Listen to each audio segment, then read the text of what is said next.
Hello दोस्तों, क्या आपको पता है भारत में इलेक्शन के डेट कौन डिसाइड करता है? क्या आप जानते हो इलेक्शन की सारी प्रोसेस को कौन देखता है? साथ में इलेक्शन के लिए रूल्स और रुपीस की लिमिट कौन बनाता है? पॉलिटिकल पार्टीज तो बहुत सारी हैं भारत में, लेकिन आखिर में उनके सिंबल एक जैसे क्यों नहीं होते? उनको सिंबल कैसे दिए जाते हैं? ईवीएम और वीवीपैट मशीन क्या होती हैं जो इलेक्शंस में यूज की जाती हैं? इन सभी क्वेश्चनों के आंसर आपको इस वीडियो में देखने को मिलेंगे। वीडियो को लास्ट तक जरूर देखना। एंड में हम कुछ और बातें भी देखेंगे इलेक्शन से रिलेटेड। भारत में एक कॉन्स्टिट्यूशनल बॉडी होती है जिसका नाम है इलेक्शन कमीशन ऑफ इंडिया, जो भारत में इलेक्शन से रिलेटेड सारे काम करवाती है। कॉन्स्टिट्यूशनल बॉडी का मतलब क्या होता है? इसका मतलब होता है ये ऐसी संस्था है जो भारत के संविधान या कॉन्स्टिट्यूशन के तहत बनाई गई है।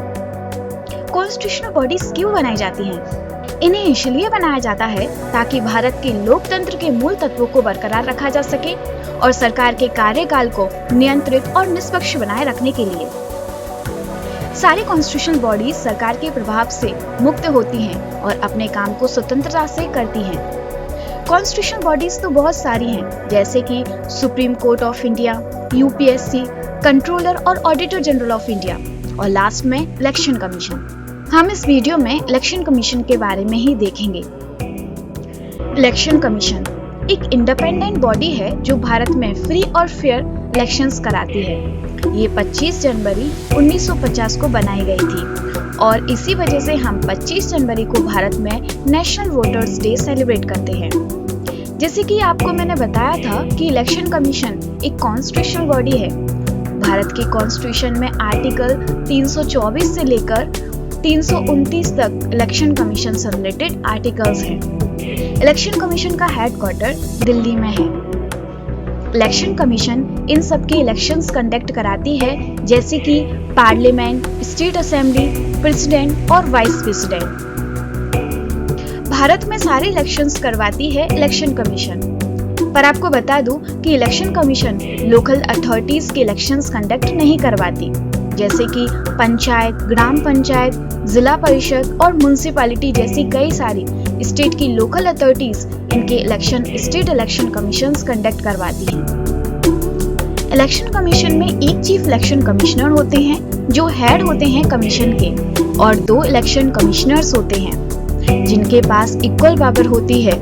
और जब कोई डिसीजन लेने में कॉन्फ्लिक्ट होता है तो कमीशन में वोटिंग कराकर मेजॉरिटी से डिसीजन लिया जाता है। इनको प्रेसिडेंट के द्वारा अपॉइंट किया जाता है। कमिश्नर्स का 6 साल में रिटायरमेंट होता है, या फिर अगर उनकी एज 65 हो जाए तब भी उनकी रिटायरमेंट हो जाती है। चीफ इलेक्शन कमिश्नर और कमिश्नर को सुप्रीम कोर्ट की जज की जितनी सैलरी मिलती है, जो कि लगभग 2 से 3 लाख के बीच में होती है। कमिश्नर्स अपने रिटायरमेंट से पहले भी रिजाइन कर सकते हैं, रिजाइनेशन लेटर प्रेसिडेंट को देकर। जैसे कि हाल ही में 9 मार्च 2024 को इलेक्शन होने से पहले अरुण गोयल ने रिजाइनिंग लेटर दिया था अपने रिटायरमेंट से पहले प्रेसिडेंट द्रौपदी मुर्मू को। इलेक्शन कमीशंस के फंक्शंस को जानने से पहले आपको बता दूं कि 2024 में भारत में चीफ इलेक्शन कमिश्नर हैं जिनका नाम है राजीव कुमार, और एक कमिश्नर थे जिनका नाम था अरुण गोयल, पर इन्होंने तो अपने ऑफिस से रिजाइन कर दिया। तो अब न्यू कमिश्नर्स अपॉइंट हो गए हैं जिनके नाम हैं सुखवीर सिंह संधू और ज्ञानेश कुमार। क्या आपको पता है कमिश्नर्स को अपॉइंट कैसे किया जाता है? अपॉइंट प्रेसिडेंट करते हैं, पर प्रेसिडेंट के अलावा भारत के prime minister, chief justice of India, supreme court के जज और अपोजिशन पार्टी के लीडर रिकमेंडेशन देते हैं। उसके बाद अपॉइंट किया जाता है कमिश्नर्स को। अब हम इलेक्शन कमीशन के फंक्शंस को देखते हैं। इलेक्शन कमीशन ही डिसाइड करती है कि भारत में इलेक्शन कौन सी डेट को होंगे, मींस शेड्यूल डिसाइड करती है। अभी भारत के इलेक्शन की डेट का शेड्यूल आ चुका है, जो कि 19 अप्रैल से 1 जून तक का है। भारत में इलेक्शन कमीशन कंट्रोल और डायरेक्शन देती है इलेक्शंस को, जैसे कि वोटर्स का रजिस्ट्रेशन कराती है और उनको आइडेंटिफिकेशन कार्ड इशू करती है।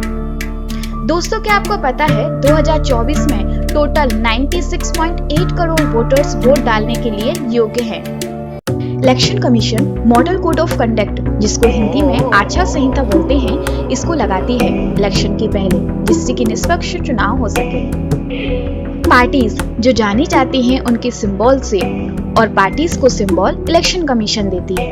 इलेक्शन कमीशन सिंबल की लिस्ट बनाती है और उसमें से ही हर एक पार्टी अपना सिंबल चॉइस करती है। जिसने पहले सिंबल चॉइस कर लिया, फिर उस सिंबल को दूसरी पार्टी यूज नहीं कर सकती।